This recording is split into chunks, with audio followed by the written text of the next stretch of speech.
ఇది కదిలేకుండా మూత పెట్టేసుకొని ఉడికించుకోవాలి. ఇప్పుడైతే ఇది కలిపేసుకోవాలి ఒకసారి, ఇలాగా ఉడికొస్తుంది. రేపు మెల్లగా కలిపేసుకొని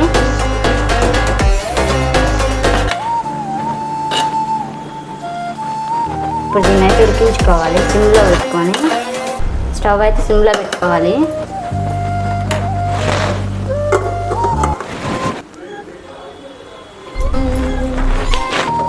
ఇప్పుడైతే ఇది మగ్గిపోయింది. మధ్య మధ్యలో మూత పెట్టేసిన తర్వాత కలుపుకుంటూ ఉండండి, లేకపోతే అడిగా అంటిద్ది. ఇలా కలుపుకుంటూ ఉంటుంటే బాగుండిద్ది. అయితే అయిపోయింది, మగ్గిపోయింది, నీరు కూడా ఏం లేదు. ఎలా ఉందో అయితే మగ్గిపోయింది. వెజిటేబుల్ బిర్యానీ.